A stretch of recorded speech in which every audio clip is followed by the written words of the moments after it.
Hey guys, it's me. So, I have an interesting video for you today. I decided to make a new account, explore the realm of low elo Overwatch. Today I'm going to give you my experience in low elo, why I think most of you are probably hard stuck, and overall just my general opinion in the lower elo rank state, because I always make rants about Diamond, Master, Grandmaster, top 500, whatever, and this is my opinion on sort of the lower end of the scale. If you're not hardstuck and you just want to watch me or listen to me rant, then get some popcorn. I am genuinely concerned for the people that are in this rank. Some people are just not human. It's actually hysterical. Hey, listen, I'm all for people being bad.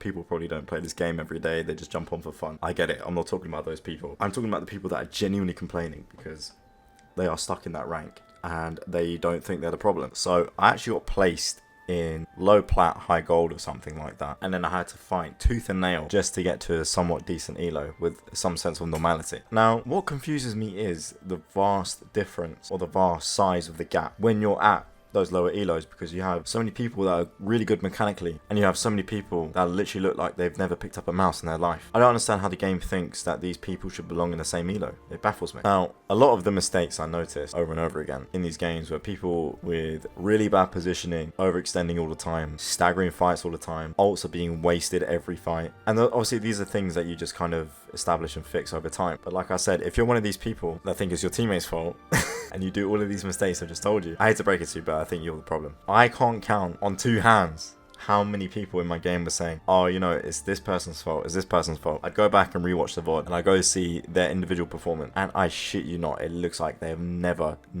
played anything, any FPS, never picked up a mouse, literally fresh off out the womb. It's beyond me. I now understand why so many people say, oh my god, it feels like there's bots in my game.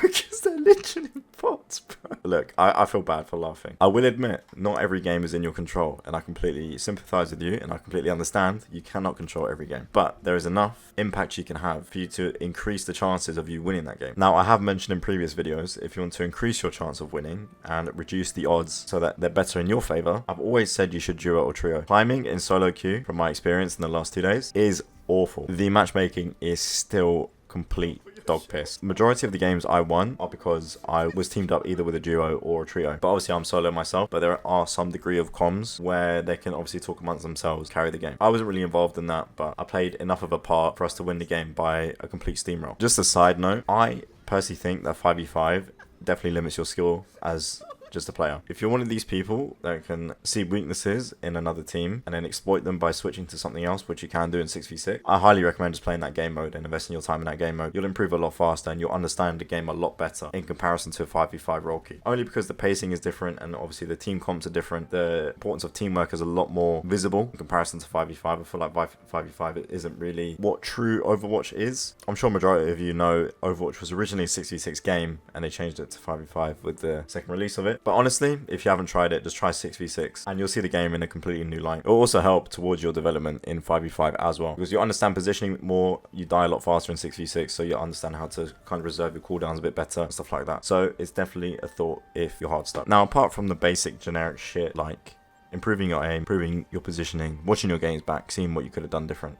Even me watching this VOD back now when I was playing Kree in the first game, I could have hit a lot more headshots and I could have just fucking focused a lot more. We probably would have won, but as it's a different account, I don't really care. I had my music on, I was chilling, not really my concern. Depending on what role you play, so for example, if you play either tank or DPS, definitely get support duo. Needed, 100%, fuck everything else. Find someone who has a brain cell, queue up with them, and run some games. When you have such a useful duo, or a trio, whatever, when you just have a decent person you can bounce off and you can learn from, you both push each other to the next level, which helps you tremendously. You can only learn so much when you're by yourself. You have someone else to help you improve as well, you will improve at least 3 times faster, 100%. Now, I'm not saying it's impossible for you to do this by yourself.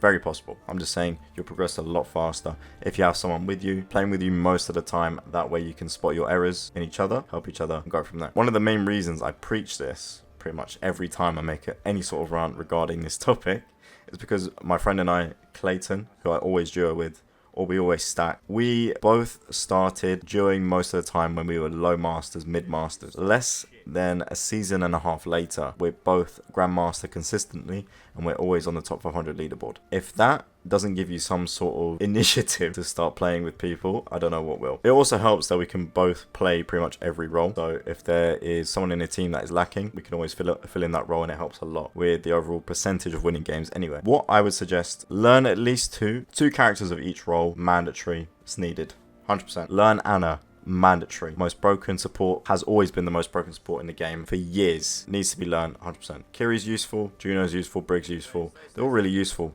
Support as a whole is just mainly grasping the positioning aspect and when to time your ults.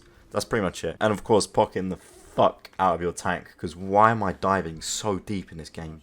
One of the main things that Overwatch comes down to is how much bullshit you can get away with. And that will never change. If you have a team, for example, I'm playing tank in this game right now. If you have a team that can propel you to the best of your ability and let you get away with as much BS as possible, you'll most likely win every game. It's no argument as well. So to recap, apart from the basics, so aim training, positioning, rewatching with pals, teammates, good teammates, whatever. What else can you do? I guess this can apply to everybody. If you feel like you've plateaued or you feel like you've hit a brick wall and you're not really progressing, this is outside the game. If your life is in shit as well, so you sleep like shit, you eat like shit, you look like shit, you feel like shit, you're gonna play like shit as well. And this applies to everything in life. I don't mean to get all philosophical with you, but it's actually true. The minute I got my life in order, so started working out consistently again, started eating properly, not ordering as much takeaway anymore, drank more water, took my supplements, as well as improving just in life, I just felt a lot better, obviously played a lot better, just a lot more alert, awake, and just more responsive to things. And I think unless you get the core foundation sorted, your skill can only take you so far. This will literally apply to anything. Now, I'm not saying hit the gym and you hit Grandmaster. Like, I'm not saying that's how it works. Fucking stupid. I'm saying sort your life out, get yourself in order, and then everything else will follow through. As much as sports, esports, games, video games, Overwatch, whatever you want to reference this video to, as much as it is a mental thing, it's also a physical thing as well, and a health thing. Maybe some of you are only missing the extra 20%, 30% to hit your goals, and whatever it may be, and maybe that's what is holding you back in the first place. It's just something to bear in mind, because I don't really feel as if a lot of people actually mention that. Because a lot of these professionals that play video games for a living, they obviously treat this like it is literally their life, because it is. They'll sleep properly, they have a chef, some of them work out, some of them don't, they train for hours on end, and to some degree you should kind of replicate that as well if you want to progress further than whatever rank you're stuck in. Sounds very philosophical and deep, but it is true because it works. Overall, my opinion on low elo Overwatch, it is pretty much a shit show. Some people take it seriously, some people don't. Those who do will obviously climb, some faster than others. I just think when it comes to that elo, it is mainly just a practice thing. Just play more, you'll get out eventually. It's just mainly a common sense thing. Timing, bit of aim is really not rocket science. A lot of the reason